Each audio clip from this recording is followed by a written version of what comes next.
de tanta crisis. Se cumplieron 25 años de vuelta a democracia y tuvo un debate, ¿no? Por particularmente dónde estaría hoy Raúl Alfonsín. La tuve ayer en Los Protagonistas a María Isabel Domínguez, ¿no? Concejal del Frente para la Victoria, Unidad Ciudadana, de origen radical, y nos contaba de cómo fue hace 25 años aquel momento histórico, ¿no? Primero la elección de la vuelta a democracia y después del triunfo del radicalismo. Y cuando la consulté acerca de esto, ¿dónde estaría Alfonsín? No lo dudó un instante y dijo, por supuesto, acá con el movimiento nacional y popular. Además se cumplió 8 años de desaparición física de Néstor Kirchner. Ahí están los dos monumentos, los dos bustos, uno al lado del otro en Independencia y Libertad, y ahí se hizo una ofrenda floral con un pequeño homenaje a ambos, ¿no? El día que se cumplió 25 años de la vuelta a la democracia. Y muchísimos temas más. Se está debatiendo el presupuesto del ajuste, ¿no? Y vamos a tener, ¿no?, parte a voz de María Isabel Domínguez, particularmente, la que tuvimos, como decía ayer, en Los Protagonistas. Así que bueno, esto es todo lo que tenemos, y cuento que además en el día de hoy vamos a estar hasta 7 de la tarde, no vamos a hacer hasta 7:30, tenemos que ir a Punto Panorámico. Le mandamos un saludo a Merce Bedini, que se mejore, anda con un poquito de fiebre, ¿no? Así que se mejore, y ahí vamos a estar presentes, por supuesto, en este noticiero, notas locales, regionales, nacionales e internacionales, a manera de la agencia, ¿no?, de datos y noticias de Marcos Paz, que se resume en Punto Panorámico. Ahora sí vamos a ir a un temita elegido por Mariana Aníbal, que nos salude, doy las buenas tardes. En una mañana accidentada, hoy no hicimos casi, no, la mañana con vos, solo 1 hora, después tuvimos corte de luz, no, en el sector donde está el transmisor, así que fue imposible continuar y volvió recién pasado el mediodía. Ahí está, vamos a la música y ya volvemos, en este caso con la entrevista con miren a fondo. Hola, buenas tardes, ¿qué tal? Muy bien, muy bien. Cuénteme, a ver, ¿qué es lo primero que tenemos que plantear acerca de cuándo decimos salud y trabajo? Bueno, nosotros lo que estamos ahora abocados es a tratar de visibilizar más la relación entre salud y trabajo. Y cuando decimos salud, no solamente es la salud mental, sino la salud en general, con el Sí. punto de partida, digamos, de que no hay salud sin salud mental. Claro. Entonces, tenemos algunas condiciones laborales que no siempre favorecen que el empleado o el obrero tenga salud. Exacto. Todo eso digamos, conforman los factores psicosociales, que son los que vamos a abordar en una jornada este sábado en Merlo. Ah, perfecto. ¿A partir de qué hora va a ser esto, licenciado? A partir de las 9. Bien, ¿y dónde es en Merlo? Sabe que no lo tengo Bueno, porque... no importa. Igual ahí después... Pero, sí, de todos modos, entrando a la web del Colegio de Psicólogos, está. Acá lo tengo, sí, mire. Avenida 25 de Mayo, 825, entre Calle Real y 9 de Julio. Sí, es como muy próximo a la catedral, a la iglesia de Merlo. Exactamente, perfecto.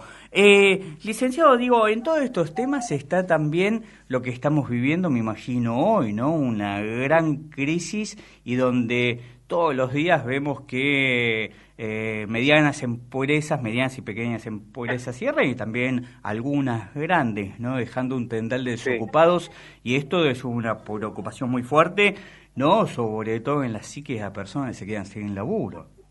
Tal cual.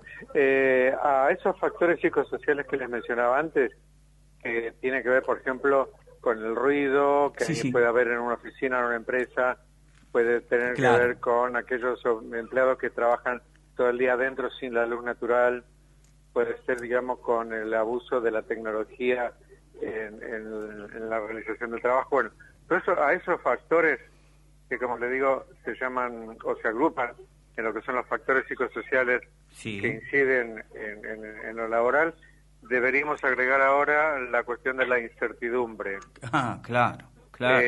En algún momento era la incertidumbre por conseguir trabajo, eso por lo general estaba relacionado más con la franja etaria de los jóvenes, Claro, exacto. que empiezan a trabajar o son egresados de secundaria y bueno, la incertidumbre es consigo o no consigo trabajo. Sí, sí, Y ahora es, ¿lo mantengo o no lo mantengo?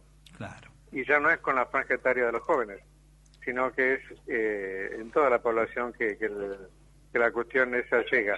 Tampoco es de si es empleado público o empleado privado. Sí, sí. Digamos, en este momento es una cuestión que para nosotros puede ser nueva ahora, hace un par de años, pero ya la hemos vivido, digamos, en otras épocas en nuestro país y otros países también, digamos, cuando el neoliberalismo pega muy fuerte y es el que rige las políticas económicas de un determinado país, donde estas cuestiones son como necesarias para que el capitalismo funcione. No hay más remedio que entenderlo de esta forma. ¿Y cuánto hoy tienen ustedes, por decirlo de algún modo, más trabajo por toda esta situación? Por un lado, como usted planteaba, de cómo uno vive el trabajo hoy y la incertidumbre de saber si va a poder seguir manteniendo ese laburo. ¿En cuánto aumenta el trabajo de ustedes, no, por la cuestión psíquica de las personas? Sí, en realidad aumenta, bueno, siempre está aumentando por una cosa o por otra, digamos. Las coyunturas sociales son a veces permanentes y a veces no dan descanso, digamos, en alguna determinada sociedad. El aumento es por la búsqueda de salud, claro, en general, no puntualmente por la cuestión laboral. Ajá. La cuestión laboral y esto que hablábamos de qué pasa ahora con las relaciones laborales, es como, bueno, eso es como en aumento, claro. Quizás a mí no me va a tocar, pero de ver que le toca al vecino o a un familiar, o lo leo en el diario, o veo un noticiero que esto sucede, bueno, entro también dentro de la general de que en una vez se me toca a mí también. Sí. No, ¿y cuánto digo, perjudica a una persona no estar en las mejores condiciones en su trabajo y además el tema de incertidumbre, para que salga lo mejor posible el laburo que a uno le piden hacer, ¿no? Y sí, lo que pasa es que un trabajo a una persona le da identidad social también. Claro. A veces uno se encuentra con alguien y el otro dice, soy obrero o soy telefónico, o soy bancario, soy docente. Es decir, la tarea le da como una identidad, el ser. Entonces, se imagina, y además le da un piso de pertenencia y de ubicación social. Cuando eso desaparece o el piso se mueve o se achica y entonces uno tiene que correrse para no caerse, eso aumenta, digamos, las cuestiones defensivas de una personalidad y requiere que uno tenga, digamos, fuerza como para, para aventar todo eso. Y eso va a depender, bueno, de muchas otras razones y cuestiones. Ahí está, estamos hablando con el licenciado Mario Molina, que nos está adelantando algunas cuestiones que se va a ver esto el día sábado, ¿no, Mario? Sí, sábado 3 de noviembre. Sábado 3 de noviembre. Ahí está, en Salud y Trabajo, análisis de la coyuntura. Hablando de esto, digo, ¿y cuánto pesa o de qué modo toda cuestión psíquica en una persona que se queda sin trabajo? ¿Depende de edad, además? Sí, va a depender de la edad, del grupo familiar, de la historia previa y de cuánta fortaleza tiene, digamos, o cuánto mejor tiene su estructura psíquica para encontrarse, para enfrentar estas situaciones. Claro. Que por lo general a veces son intempestivas. Uno cree que está muy bien, que la empresa anda bien y resulta que recibe un llamado de la gerencia, venís que quiero hablar con vos, y ahí se entera de que es uno de los... Claro.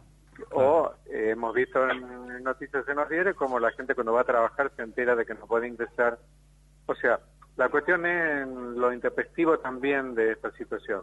¿Y cuánto tiene que ver, licenciado, en la forma, digo, es igual si a uno lo echan, que por ejemplo, como hemos vivido con medios de comunicación que llegaban y había un listado en la puerta y decían, vos no podés entrar? Y no podían hablar con nadie, se tenían que volver a casa y decirle a su mujer, o si es mujer, a su esposo, o a quien fuera, Sí, me sí. quedé sin laburo, me echaron. O que se os llame, se prepare, se vaya como, ¿no?, abriendo un camino con respecto al tema. ¿Es igual que a uno lo echen de un modo u otro? Y no, yo diría que no. Ujú.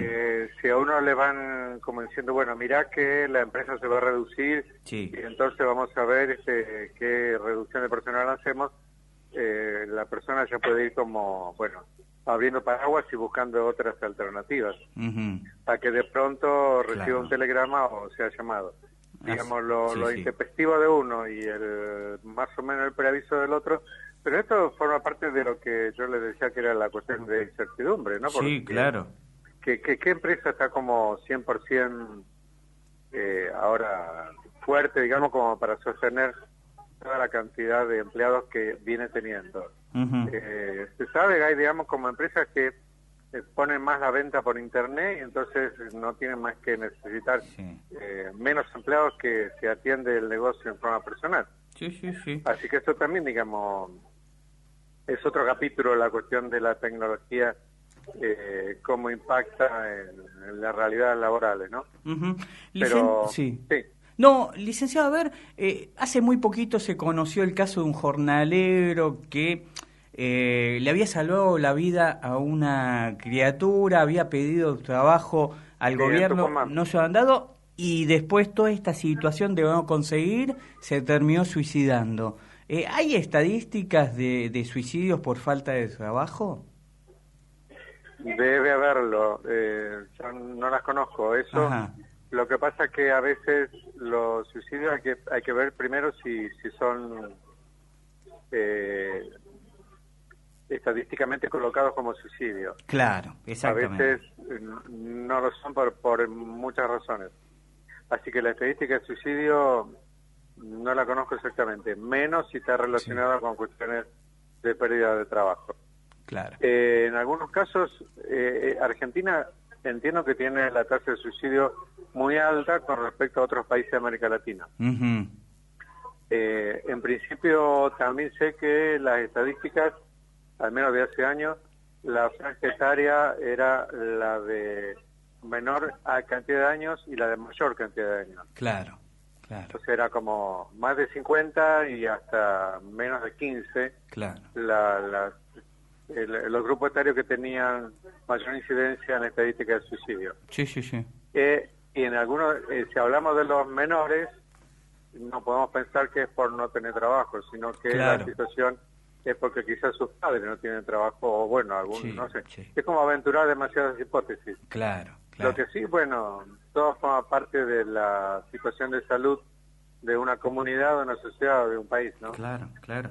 Sí, pues además le comentaba esto porque, por ejemplo, nosotros tenemos un ramal que va de Merlo a Lobos, donde es muy fácil, bueno, cruzar la vía, no hay alambrado, uno tiene que cruzar migrando, en muchos casos, estos pasos que se llaman como clandestinos, ¿no?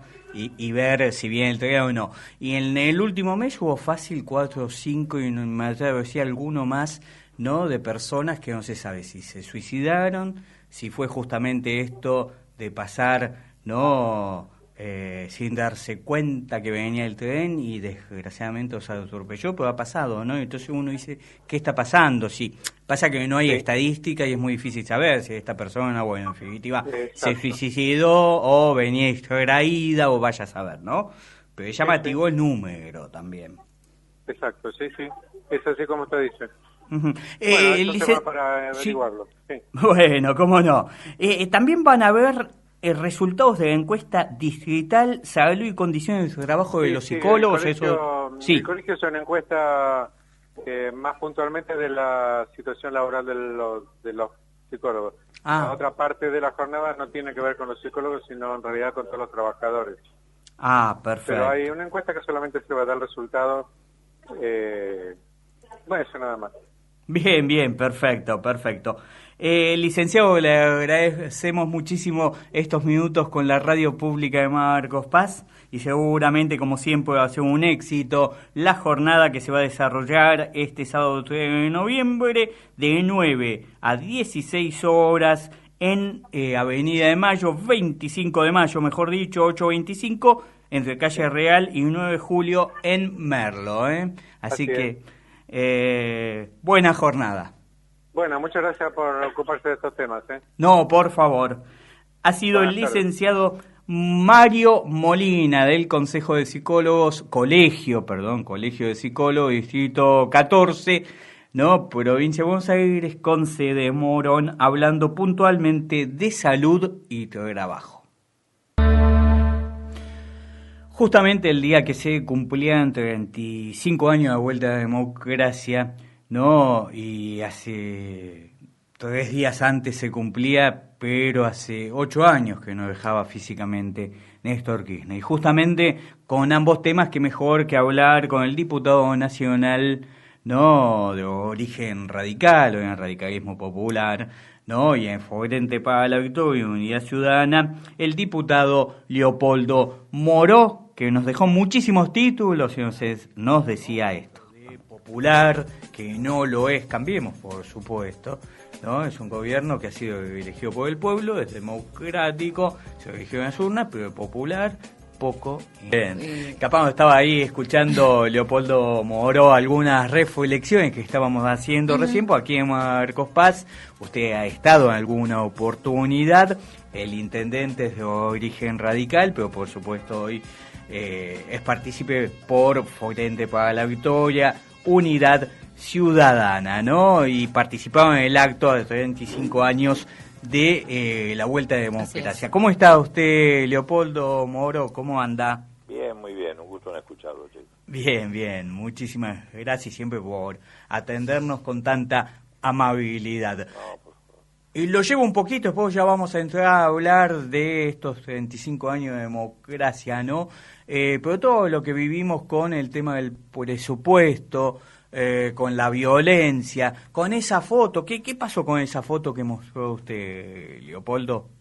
No, a ver, esa foto era una foto que correspondía a una manifestación, ese fue mi error, del 2017, en el que un grupo de encapuchados de la Fuerza de Seguridad estaban provocando incidentes que derivaron en detenciones, como viene ocurriendo sistemáticamente en todas las manifestaciones que custodia Patricia Bullrich. Como 1 hora antes había ocurrido lo mismo en la esquina del Congreso, cuando estaba por hablar Kicillof, en la esquina de Entre Ríos y Hipólito Yrigoyen, y había similitudes entre los personajes que estaban actuando. A mí me dan la información de que eran personajes de las fuerzas de seguridad, como quedó demostrado en las fotos de esta manifestación, que nadie publicó, por supuesto. Y entonces yo planteé esa denuncia. Efectivamente, la foto correspondía a una manifestación anterior, pero esto no desmiente que se habían infiltrado también en la manifestación anterior. Es como si yo te muestro una foto donde vos estás cruzando un semáforo en rojo, pisas a alguien y me decís, no, bueno, pero eso fue una foto del año pasado, yo lo maté el año pasado. Bueno, está bien. Pero lo que me indigna a mí no es eso, porque cualquiera de nosotros puede cometer un error. Sí, lógico. Lo que me indigna es que el Clarín hizo una campaña, me puso en la tapa, ¿no? Sí. ¿Cuánto hacía que no estaba en la tapa, Leopoldo? Bueno, no, a mí no, eso no me quita el sueño. No, y menos en Clarín, ¿no? Clarín, la puso a Cristina en 500 tapas, a mí que me pongan en una sola es un honor. Pero digo, me puso en la tapa para hacerme aparecer como mentiroso. Ahora, lo que me indigna es que hace 3 años atrás la diputada Carrió en el recinto dijo que había ingresado un comando iraní-venezolano para matar a Nisman, que es bastante más grave que tirar una piedra. La desmintió Buquebus, la desmintió el gobierno de Uruguay y nadie le pidió explicaciones en la tapa de Clarín. Lo que me indigna a mí es que el mismo día que se producía este hecho, el periodista Nicolás Gubiñaski para justificar la detención del dueño de la Garganta Poderosa, al que detienen, dicho sea de paso, a 15 cuadras del Congreso, dijo que lo habían encontrado con una camioneta llena de bombas Molotov y de armas. Claro. Cosa que desmiente el fiscal de la causa. Nadie le pidió al periodista de Clarín en la tapa que se rectificara de tamaña denuncia, que es gravísima, porque también es más que tirar una piedra. Claro. Nadie le pidió explicaciones en su momento al periodista Daniel Santoro cuando dijo que Máximo y Nilda Garré tenían una cuenta de 40 millones de dólares en el exterior, y el banco que nombró lo desmintió rotundamente. Sí. Nadie le pide explicaciones por las mentiras a Patricia Bullrich mientras estuvo desaparecido Santiago Maldonado 80 días, diciendo que lo habían visto cortarse el pelo en La Rioja, que lo habían encontrado en un supermercado haciendo compras en Gualeguay, en Entre Ríos. Nadie le pide explicaciones por la mentira de Patricia Bullrich cuando dice que Nahuel murió en un tiroteo y está comprobado que murió con balazos en la espalda. En fin, podríamos hacer una larguísima historia, lo que demuestra que todo se mide por la distinta vara. Pero bueno, ya estamos acostumbrados. Leopoldo, pero además digo, a ver, ¿qué opina usted? De vuelta gana la pelea cultural del gobierno, porque nosotros tendríamos que estar, o por lo menos en todos los medios, discutiendo el presupuesto terrible con el ajuste que se viene, y la discusión es si está bien echar a los extranjeros o migrantes que supuestamente tiraron piedras contra la policía, ¿no?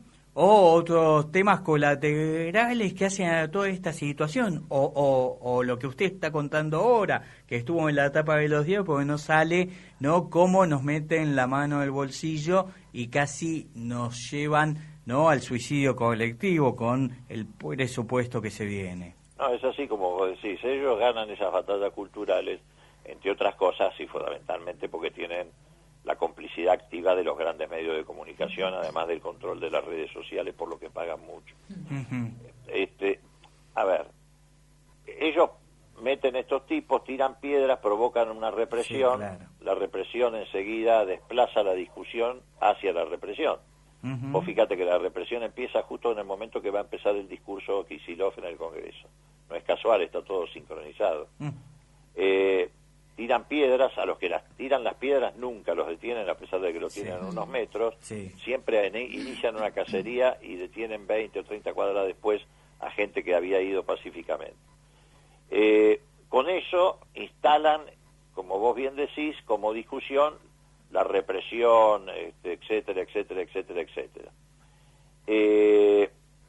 Tras cartón, instalan la discusión de que había un venezolano, dos paraguayos, dos venezolanos, un turco y un paraguayo. Exactamente. Hacen conferencia de prensa, estos dos caraduras de Frigerio y Bullrich, y dicen, los vamos a poner en la frontera y que se vayan.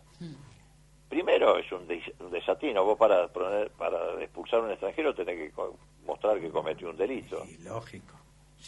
No habían terminado de entrar en la comisaría y ya estaban diciendo eso. Segundo, ir a una manifestación no es un delito. No.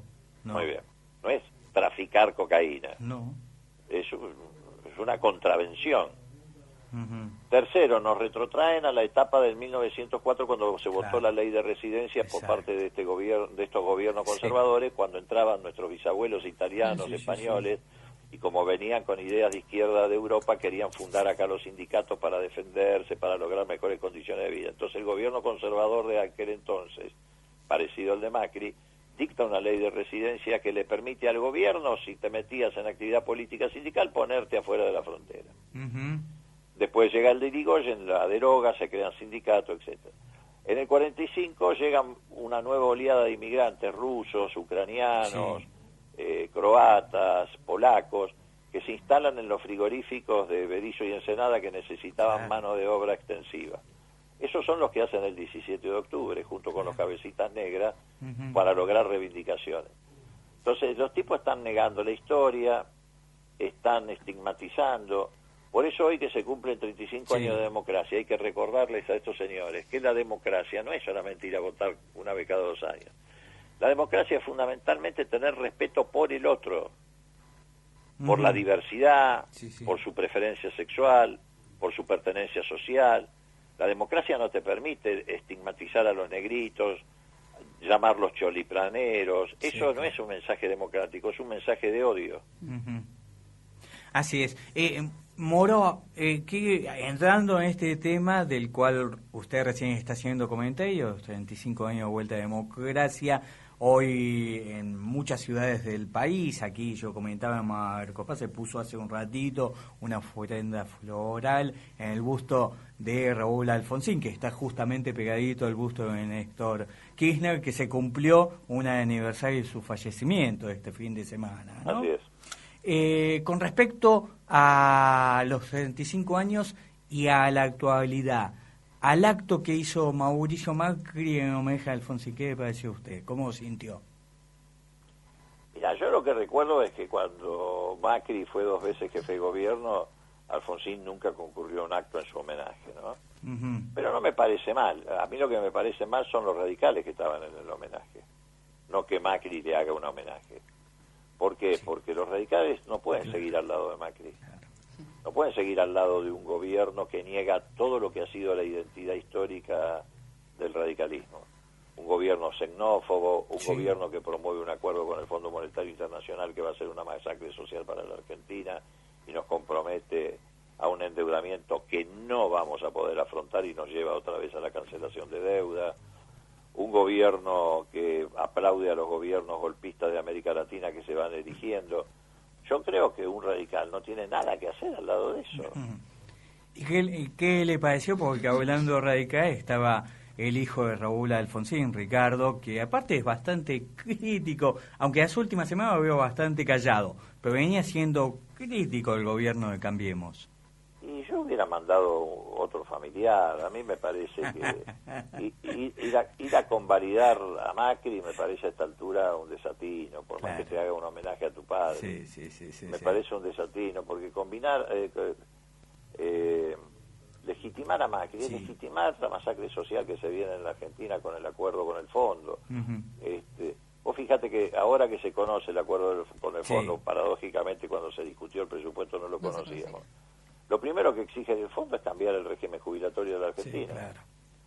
Exige liquidar el fondo de garantía del ANSES, que Cristina lo había dejado con 66.000 millones y ahora está en 30.500.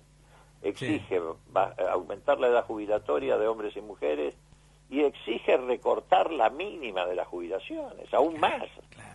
Entonces, ¿cómo vas a ir a un homenaje con Macri? Realmente hay cosas que no entiendo, me desconciertan totalmente.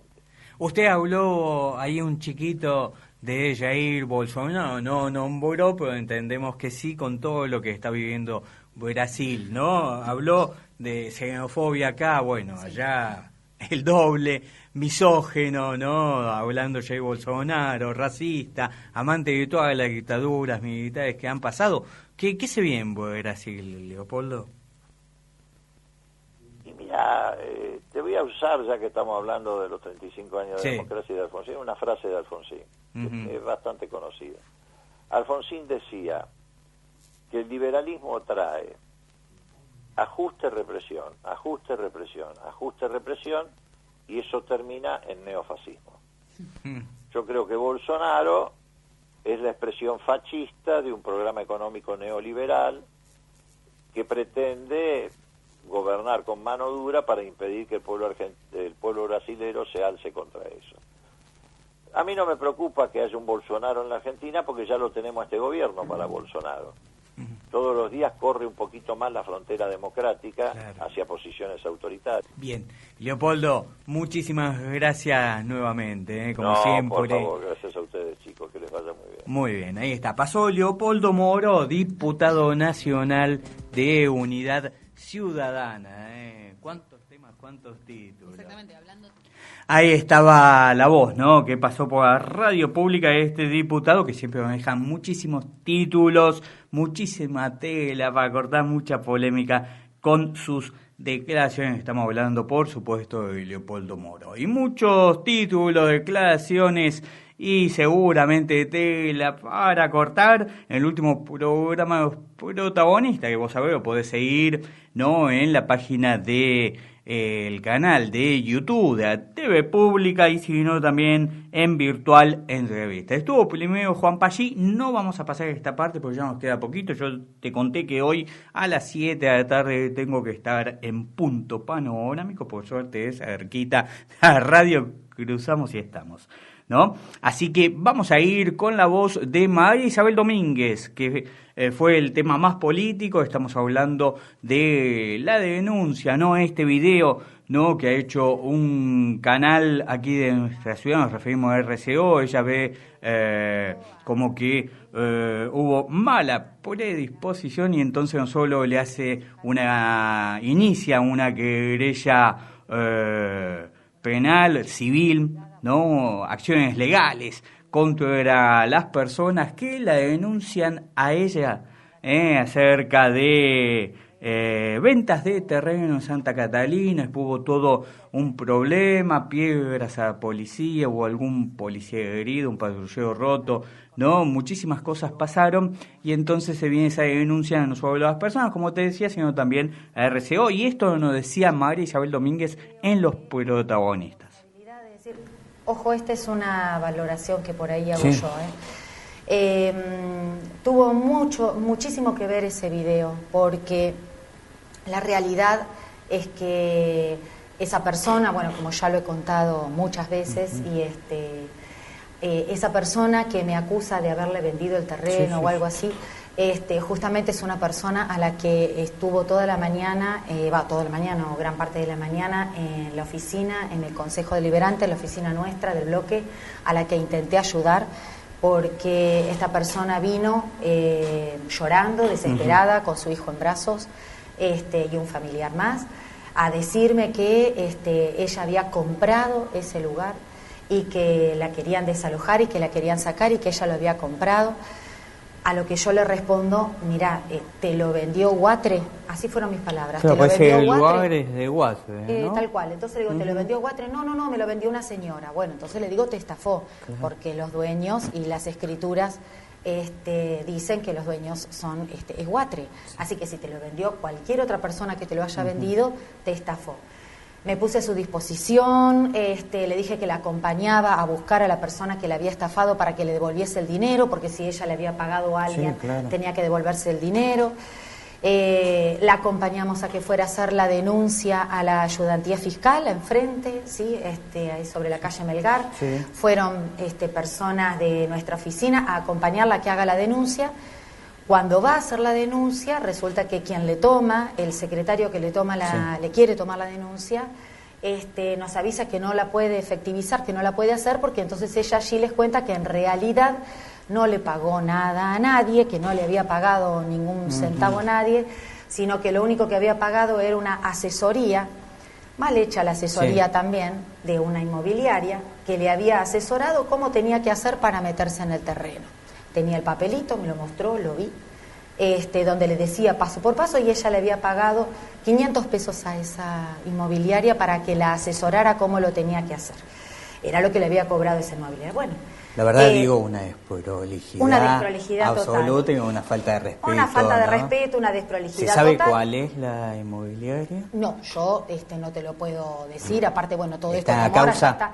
Está todo en la causa y se investigará y demás. No quiero aventurarme más, simplemente para que toda la ciudadanía, los vecinos, quienes me conocen, puedan estar tranquilos que sigo siendo la misma, que no he cometido ningún delito de este tipo. Y también para dejar tranquilos a todos aquellos, que es lo que a mí también me pesaba mucho. Que yo le decía el otro día en otra nota, me caracterizo a veces por ser la señora no, es decir, en 15 años, la cantidad de personas que vienen desesperadas y te dicen en busca de un terreno, y yo les digo, no tengo terreno, uno no puede dar lo que no es suyo, nadie puede otorgar, yo no te puedo dar lo que no es mío, lo que no es propio, lo que no es del municipio. El Banco de Tierras del municipio tiene que primero proveerse de tierras para luego, desde una manera legal y a través de las ordenanzas que para eso están y para eso trabajamos como concejales en ella y específicamente estuvimos trabajando en una que es la de Hábitat, que es la de un programa que se llama, dentro del programa de Hábitat, Nuestra Tierra, la 90 del 2014. habla específicamente, y me acuerdo de mis compañeros tantas veces de hablar y de consensuar entre todos, porque aparte salió por unanimidad, es una ordenanza que fue votada por todos los sectores, de qué manera el municipio se puede nutrir de tierras, es decir, ese banco de tierras, cómo se puede nutrir de terrenos, siempre legal, obviamente que legal, y obviamente a través de los instrumentos y herramientas que te da la ley. Y luego, cómo se pueden otorgar, a través de qué manera. Entonces hay un programa que se llama Nuestra Tierra, donde dice de qué manera se pueden otorgar, vender, cuáles serían los requisitos que tienen que cumplir y reunir los vecinos y vecinas de Marcos Paz para poder estar anotados en el registro y poder ser beneficiarios de este programa. Está todo pensado, escrito, diagramado. Programa, María Isabel. Claro, el programa estuvo parado y ahí, bueno, ya digamos, vamos al otro tema. Estuvo desde el 2015 hasta parte, es decir, este programa tuvo eficiencia o se pudo utilizar hasta el año 2015, donde teníamos viviendas sociales para poder otorgar. Entonces, nosotros hemos otorgado una cantidad de viviendas sociales que en este momento no te sabría decir el número en total, habría que sumarlas, pero entre el primer barrio, que fue el de Talitas, Tonel, el de las 64 viviendas que ahora se llama el Colonial, el programa de las 274 viviendas del barrio Bicentenario, el programa que se había hecho con lote propio, donde se construyeron las casas en el lote propio cuando presentaban la escritura y hubo 30 casas que se hicieron distribuidas en todo Marcos Paz en los lotes propios. Hubo algunos terrenos que sí se pudieron otorgar a través de este banco de tierras, y luego se paró. ¿Por qué? Por la falta de insumos, por la falta de terrenos y por la falta de viviendas sociales para poder otorgar, y por la falta de viviendas sociales para poder beneficiar a los vecinos y vecinas de Marcos Paz. Claro que en todo este tiempo las familias han crecido, los chicos han crecido, por lo tanto, en la familia donde vos antes tenías 4 personas, donde había 2 adultos o 3 adultos, la abuela, los padres, tíos, primos, y resulta que después ahora tenías chiquitos que ahora han crecido y que tienen su propia necesidad de formar su familia, y con una imposibilidad real que tiene que ver con los valores inmobiliarios y con los valores que son imposibles de acceder para una familia, la cual tiene, con muchísima suerte, 1 o 2 trabajos, porque hoy en día tener trabajo es digamos, una tarea bastante difícil, por no decirte casi imposible. Con lo cual, el acceso a una vivienda y el acceso a la tierra propia es muy difícil. Con lo cual, nosotros también estamos trabajando, porque no nos quedamos allí.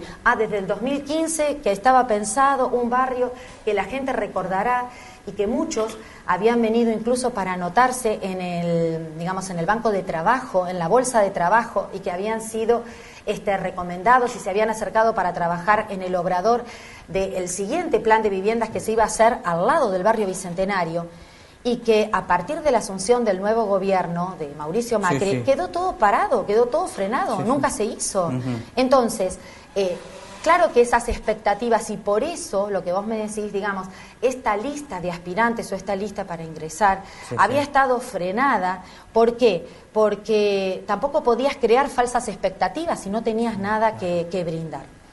En estos últimos tiempos se está trabajando fuertemente en el tema de que por ahí la oposición critica con el tema de las expropiaciones, pero las expropiaciones a veces tienen como finalidad el tema de obtener tierras para que luego puedan ser loteadas y para que puedan ser otorgadas a través de la ordenanza y a través de todos los filtros y de todas las transparencias que se puedan ocurrir. De expropiación estamos hablando de terrenos que no se pagan desde hace mucho tiempo. No, estás hablando, o sea, vos cuando hablas de expropiación, digamos, uno primero está hablando de que al dueño o a quien, digamos, figura como dueño, se le va a pagar. Nadie le está robando nada, ¿sí?